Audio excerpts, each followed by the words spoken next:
প্রয়োজনীয় ওষুধপত্রের পাশাপাশি পুষ্টিকর খাদ্য না পেলে যক্ষ্মা আক্রান্ত রোগীদের সুস্থ জীবনে ফিরিয়ে দেওয়া সম্ভব নয়। সেদিকে দৃষ্টি রেখে বৃহস্পতিবার বর্ধমানের progressive nursing home and hospital অ্যাসোসিয়েশনের পক্ষ থেকে 11 জন যক্ষ্মা আক্রান্ত রোগীকে দত্তক নেওয়া হলো। আগামী 6 মাস যাবৎ যক্ষ্মা আক্রান্ত রোগীটিকে ডিম, সয়াবিন, মসুর ডাল, বিস্কুট ইত্যাদি প্রোটিন সমৃদ্ধ খাবার দেওয়া হবে। অ্যাসোসিয়েশনের রাজ্য চেয়ারম্যান শেখ আলহাজ উদ্দিন বলেন, আমরা এটা দিচ্ছি প্রতি বছরই। আমরা এই কয়েক বছর এই ধরনের প্রোগ্রামটা চলছে। এটা বিশ্ব স্বাস্থ্য সংস্থা থেকেই নির্মূলীকরণ একটা প্রক্রিয়া নেওয়া হয়েছে। সরকার আমূল সহযোগিতা করছেন তাদের খাদ্য দিয়ে, ওষুধ দিয়ে, বিনা পয়সায়। তার সত্ত্বেও দেখা যাচ্ছে যে কিছু নিউট্রিশনের ঘাটতি থেকে যাচ্ছে।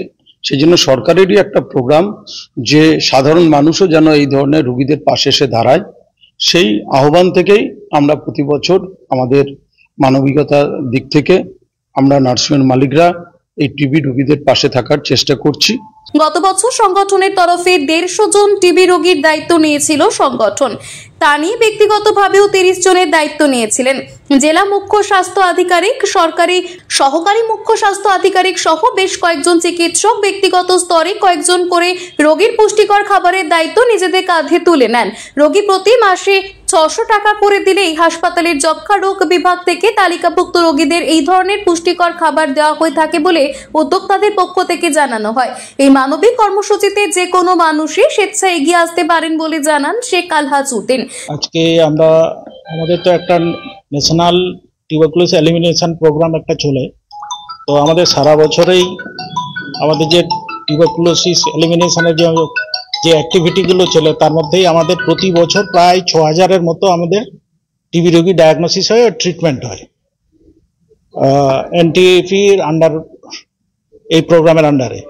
তো আমাদের এটা নিয়ম অনুযায়ী সরকার থেকে যেভাবে একটা টেকসই পোষণ যোজনা যেটা দিচ্ছে, তার সঙ্গেও আমরা প্রত্যেক টিবি পেশেন্টকে আমাদের যে কেউ একজন নাগরিক যিনি এটা এফোর্ড করতে পারবেন, তাদের প্রত্যেকটা টিবি রোগী অ্যাডাপ্ট করতে পারবেন এবং প্রতি মাসে 600 টাকার একটা পুষ্টিকর খাবার উনি 6 মাস ধরে দেবেন। তো এইখানে আজকে আমাদের progressive nursing home and hospital association ওনারা এসছেন। ওরা এই আজকে 11 জন টিবি রোগীকে ওনারা অ্যাডাপ্ট করেছেন এবং তাদের প্রত্যেক 11 জন টিবি রোগীকে 6 মাসের জন্য ওরা পুষ্টিকর খাবার সাপ্লাইয়ের দায়িত্ব নিয়েছেন। এবং আজকে আমরা প্রথম 11 জনকে আজকে আমরা দিলাম। এটা 1 মাসের দেওয়া হলো, তো 1 মাসের দেওয়া হলো, এইভাবে 6 মাস ওনারা দেবেন। তাদের সংগঠনের পক্ষ থেকে অত্যন্ত নীরবে এই মানবিক কর্মসূচি চালিয়ে যাওয়া হচ্ছে বলে জানান তিনি। দেখুন, আমার ব্যক্তিগতভাবে মনে হয় টিবি তো একটা সামাজিক ব্যাধি।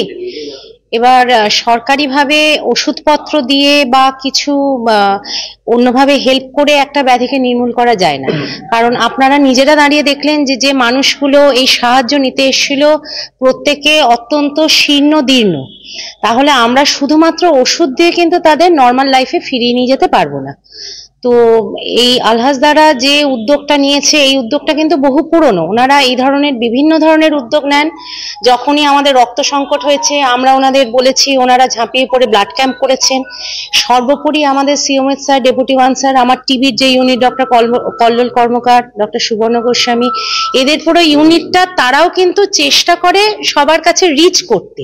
পূর্ব বর্ধমান থেকে তন্ময় ঘোষের রিপোর্ট, টিভি নিউজ 10।